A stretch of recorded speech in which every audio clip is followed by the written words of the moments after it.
दोस्तों, हर व्यक्ति के मन में यह जानने की उत्सुकता होती है कि पिछले जन्म में वह क्या था और उसका अगला जन्म किस योनि में होगा। पुराने समय में ऋषि मुनि तपस्या करके ऐसी सिद्धियां हासिल कर लेते थे जिससे वह अपने भूत और भविष्य को देख लेते थे। दोस्तों, ऐसा कर पाना हमारे और आपके लिए संभव तो नहीं है, लेकिन हिंदू धर्म शास्त्रों में ऐसे संकेत मिलते हैं जिससे आप अपने अगले जन्म के बारे में जान सकते हैं। दोस्तों, आज के इस वीडियो में हम यह जानने का प्रयास करेंगे कि गरुड़ पुराण में भगवान विष्णु ने पक्षीराज गरुड़ को ऐसे कौन कौन से कर्म बताए हैं जिन्हें यदि मनुष्य अपने इस जीवन में करता है तो उसका अगला जन्म मनुष्य योनि में ही होना निश्चित हो जाता है। इसके साथ ही आप यह भी जानेंगे आखिर वह कौन से पाप है जिन्हें करने से मनुष्य का जन्म गधे और भेड़िए जैसी योनियों में होता है। दोस्तों, हिंदू धर्म शास्त्रों में मनुष्य का जन्म मिलना बहुत ही कठिन बताया गया है,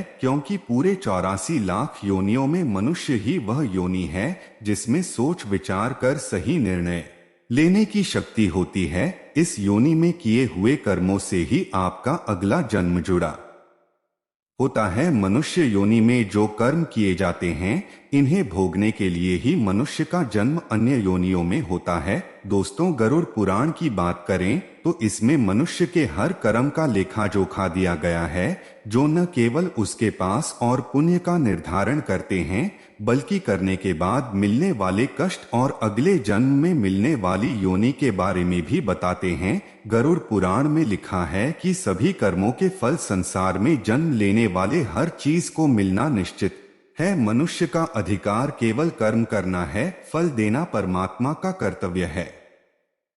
भगवान श्री कृष्ण ने भी गीता में यही बताया है। इतना ही नहीं, गरुड़ पुराण के अनुसार मनुष्य अगले जन्म में किस योनि में जन्म लेगा यह भी उसकी मृत्यु से पहले ही तय हो जाता है, और यह तय होता है मनुष्य के द्वारा उसे जीवन में किए गए कर्मों के आधार पर। तो चलिए सबसे पहले यह जान लेते हैं कि किन कर्मों को करने से कौन सी योनि में जन्म मिलता है।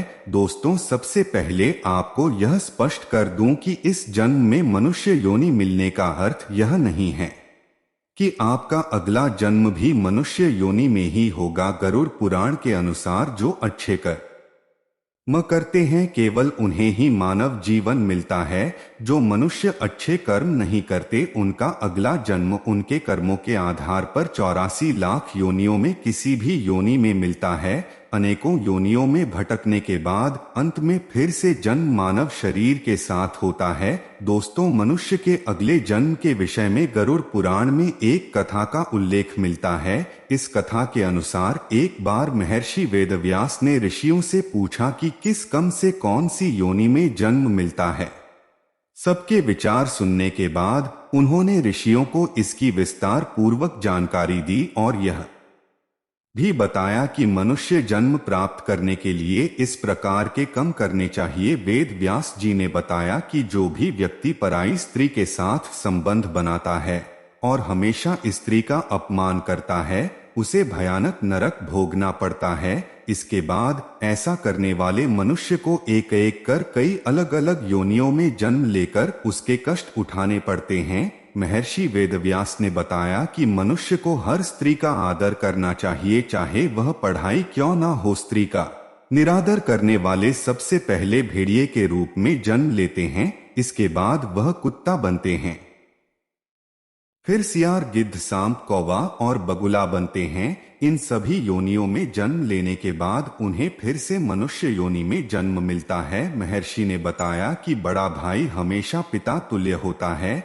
इसलिए वह सदैव भी आदरणीय है। कभी भी किसी भी परिस्थिति में उसका अंदर नहीं करना चाहिए, अन्यथा कोच नामक पक्षी के रूप में जन्म लेना पड़ता है। कोच पक्षी का जीवन काल 10 वर्षों का होता है। अगर इस दौरान उस पर ईश्वर कृपा हो जाए तो वह अगले जन्म में पुनः मनुष्य में जन्म लेता है, अन्यथा उसे दूसरी योनियों में भी भटकना पड़ सकता है। महर्षि वेदव्यास ऋषियों को आगे बताते हैं कि चोरी करना हमेशा ही गलत है, फिर चाहे वह स्वर्ण की हो या फिर वस्त्र की, चोरी करना हमेशा ही प्रतीत कम है। चोरी करने वाले मनुष्य को इसका परिणाम भी अपने जीवन काल में ही भुगतना पड़ता है। उन्होंने कहा कि अगर कोई व्यक्ति वस्त्र की चोरी करता है तो वह अगले जन्म में तोता बनता है, और यदि व्यक्ति ने सुगंधित पदार्थ की चोरी की होती है तो वह अगले जन्म में छछूंदर के रूप में जन्म लेता है।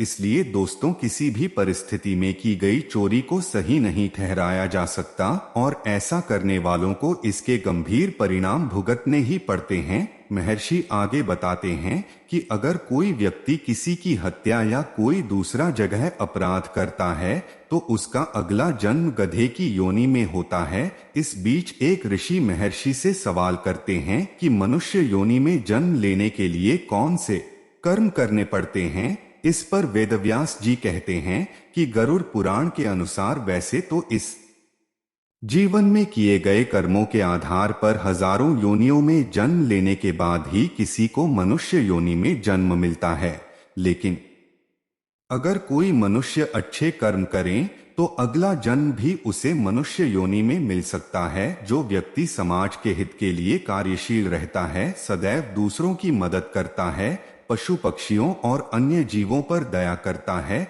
जरूरतमंदों की सहायता करता है और बिना किसी स्वार्थ के संचित धन का उपयोग धार्मिक कार्यों के लिए करता है, ऐसे व्यक्ति का अगला जन्म भी मनुष्य योनि में होना तय है। दोस्तों, इसके अलावा गरुड़ पुराण में यह भी बताया गया है कि मनुष्य के अंतिम समय में मनुष्य की आसक्ति है, उसका अगला जन्म भी इस पर निर्भर करता है। यदि कोई व्यक्ति मृत्यु के अंतिम क्षण में किसी स्त्री को याद करते हुए प्राण त्याग देता है, उसके अगले जन्म में उसको स्त्री बनना निश्चित है। जो व्यक्ति अपने अंतिम क्षण में ईश्वर का नाम लेता है तो वह मुक्ति के मार्ग पर अग्रसर हो जाता है। इसका अर्थ यह हुआ कि मृत्यु के अंतिम क्षण में जो विचार आते हैं व्यक्ति के अगले जन्म का आधार बनते हैं। इसीलिए शास्त्रों में कहा गया है कि मरते समय हमेशा श्री हरि सच्चिदानंद स्वरूप भगवान विष्णु का जाप करना चाहिए। दोस्तों, मिलते